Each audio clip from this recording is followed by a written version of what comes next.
आज हम पढ़ेंगे क्रांतिक कोण के बारे में। तो क्रांतिक कोण क्या होता है?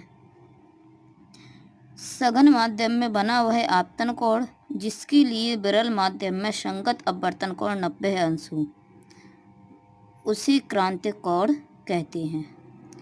तो हमने प्रकाश के अपवर्तन में पढ़ा हुआ था कि किरण यदि विरल माध्यम से सघन माध्यम में जाती है तो वह अवलंब की ओर झुक जाती है, और यदि किरण सघन माध्यम से विरल माध्यम में जाती है तो वह अवलंब से दूर हट जाती है। तो क्रांतिक कोण में किरण सघन माध्यम से विरल माध्यम में ही जाती है। तो इसके लिए हम यहाँ से समझेंगे, जैसे मान लो इस तरह से है, यहाँ पर ऊपर है सघन माध्यम और नीचे है विरल माध्यम। यदि किरण हम सघन माध्यम से विरल माध्यम में डालें, इस तरह से कोई हम किरण डाल रहे हैं, ये किरण है, इस तरह से आपतित हो रही है, यहाँ तक आपतित होगी, इसके बाद माध्यम बदलेगा तो यहाँ से किरण का हो जाएगा अपवर्तन। जब इस बिंदु से किरण का अपवर्तन होगा तो किरण सघन माध्यम से विरल माध्यम में जा रही है तो वह अवलंब से दूर हट जाएगी। इस कोण को हम कहते हैं आपतन कोण, और इस कोण को कहा जाता है, यहाँ से केवल इतना इतना चाहिए, अपवर्तन कोण आर। अब हम क्या करते हैं, किरण का आपतन कोण थोड़ा सा बढ़ाते हैं, यानी थोड़ी और ज़्यादा कोण पे किरण को डालेंगे तो यहाँ से किरण क्या होगी, अवलंब से थोड़ी और दूर हटेगी। आपतन कोण का मान थोड़ा सा और बढ़ाएंगे, किरण अवलंब से और दूर हट जाएगी। तो हम देखते हैं कि आपतन कोण जब हम बढ़ाते जा रहे हैं तो किरण अवलंब से दूर क्यों हटती जा रही है। जब हमने यहाँ से जे किरण डाली थी तो देखते हैं कि किरण इस तरह से अपवर्तित हो गई, यानी अगर इस किरण का देखा जाए अपवर्तन कोण कितना है तो अभिलंब के साथ देखेंगे कि ये किरण 90 अंश का कोण बना रही है। तो इस समय हमने जे वाली किरण को जितने कोण पर आपतित किया है वही कोण कहलाएगा इसका क्रांतिक कोण। यानी किसी भी किरण को इतने कोण पर आपतित कर दो कि वह किरण 90 अंश पर अपवर्तित हो जाए, तो उस समय हम किरण को जितने कोण पर आपतित करेंगे वही कोण कहलाएगा क्रांतिक कोण, वही आपतन कोण कहलाएगा क्रांतिक कोण। क्या ऐसा विरल से सघन माध्यम में जाने पर पॉसिबल था? क्योंकि अगर किरण विरल माध्यम से सघन माध्यम में जाती तो इस तरह से किरण डालते, अवलंब के पास की ओर आती, और दूर हटाते जाते किरण को तो और पास आती जाती। तो क्या किरण 90 अंश पर अपवर्तित हो सकती थी? तो ऐसा संभव विरल से सघन माध्यम में जाने पर नहीं है। किरण जब सघन से विरल माध्यम में जाएगी जब ही पॉसिबल है। तो कोई भी किरण को हम इतने कोण पर आपतित कर दें कि किरण 90 अंश पर अपवर्तित हो जाए, तो उस समय हम किरण को जितने कोण पर आपतित करेंगे वही कोण कहलाएगा क्रांतिक कोण। इसे इंग्लिश में क्रिटिकल एंगल बोलते हैं, इसलिए क्रांतिक कोण को लिखा जाता है सी से।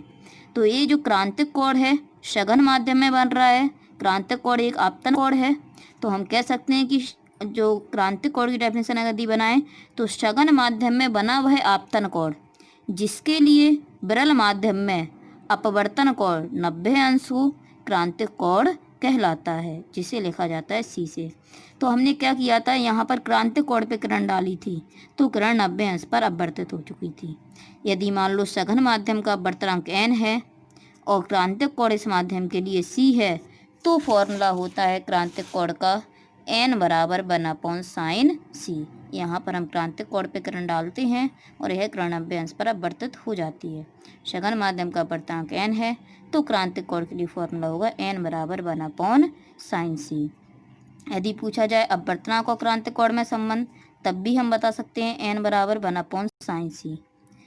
स्नेल के नियम से यदि क्रांतिक कोण को डिफाइन करें तो इसे करने के लिए तो जैसे हमें एक चित्र दिया गया है, यहाँ पर जो सघन माध्यम है ये विरल माध्यम है, सघन माध्यम का अपवर्तनांक n1 है, विरल माध्यम का अपवर्तनांक n2 है। किरण को क्रांतिक कोण पर डालते हैं, यदि किरण को क्रांतिक कोण पर डालेंगे तो वह किरण 90 अंश पे अपवर्तित होगी। तो इसे यदि हम स्नेल के नियम से सिद्ध करें तो स्नेल का नियम हम पढ़ चुके हैं पीछे, n1 sin i बराबर n2 sin r। अपवर्तनांक n1 है, i आपतन कोण है, यहाँ पर आपतन कोण c है, दूसरे माध्यम का अपवर्तनांक n2 है, r अपवर्तन कोण है, यहाँ पर अपवर्तन कोण 90 डिग्री है। sin 90 का मान 1 होता है तो हो जाएगा sin c बराबर n2/n1। इस तरह से क्रांतिक कोण को स्नेल के नियम से भी सिद्ध कर सकते हैं। इसके बाद हम समझेंगे पूर्ण आंतरिक परावर्तन। तो हम देख रहे थे यदि हमने किरण को क्रांतिक कोण पे डाला तो वह 90 अंश पे अपवर्तित हो गई, यानी इस तरह से क्रांतिक कोण पे किरण डालते हैं तो इस तरह से वह अपवर्तित होगी, अर्थात कितने कोण पर, 90 अंश पर। थोड़ा सा आपतन कोण का मान और बढ़ा दें, यानी क्रांतिक कोण से और अधिक कोण पे डालें, तो अब किरण यहाँ की ओर चली जाएगी क्योंकि अवलंब से दूर हटेगी। तो जब क्रांतिक कोण पे डाल रहे थे तो 90 अंश पर अपवर्तित हुई थी। क्रांतिक कोण से और ज़्यादा कोण पे किरण डालेंगे तो और दूर हटेगी अवलंब से। जब अवलंब से और दूर हटेगी तो वह किरण सघन माध्यम में ही चली जाएगी। तो ये घटना कहलाएगी परावर्तन। जिस माध्यम में किरण डाल रहे हैं उसी माध्यम में लौट के वापस जा रही है, पीछे पड़ा हुआ था, तो ये परावर्तन होता है। तो पूर्ण आंतरिक परावर्तन कहते हैं इसे हम। कब होता है? जब किरण सघन माध्यम से विरल माध्यम में जाती है। देखो यहाँ पर किरण सघन से विरल माध्यम में जा रही है और किरण को हम क्रांतिक कोण से अधिक कोण पर डालें। क्रांतिक कोण पे जब किरण डालते हैं तो वह 90 अंश पे अपवर्तित होती है। क्रांतिक कोण से और ज़्यादा कोण पे डालेंगे तो वह किरण सघन माध्यम में ही लौट जाएगी। तो यदि कोई किरण सघन माध्यम से विरल माध्यम में जा रही है और उस किरण को क्रांतिक कोण से यदि अधिक कोण पर डाल देंगे तो वह किरण विरल माध्यम में नहीं जाएगी, यानी उस किरण का विरल माध्यम में अपवर्तन नहीं होगा, बल्कि जो पूरा प्रकाश होगा वह पूरा प्रकाश सघन माध्यम में ही वापस लौट जाएगा। यह घटना कहलाती है पूर्ण आंतरिक परावर्तन। तो देखो ये लिखी हुई है डेफिनेशन। जब प्रकाश की किरण सघन माध्यम से विरल माध्यम में जाती है और आपतन कोण का मान क्रांतिक कोण से अधिक हो जाता है तो प्रकाश की किरण का विरल माध्यम में अपवर्तन नहीं होता है, बल्कि संपूर्ण प्रकाश सघन माध्यम में ही वापस लौट जाता है। यह घटना कहलाती है पूर्ण आंतरिक परावर्तन। शर्त पूछी जाए पूर्ण आंतरिक परावर्तन की तो भी यही लिख सकते हैं, किरण सघन माध्यम से विरल माध्यम में जानी चाहिए और आपतन कोण का मान क्रांतिक कोण से अधिक होना चाहिए, यानी जो हम किरण डालें वो किरण क्रांतिक कोण से अधिक कोण पर आपतित करें। इसका यदि फिगर बनाएंगे तो इस तरह से बनाएंगे, ऊपर माध्यम सघन होगा, नीचे विरल होगा।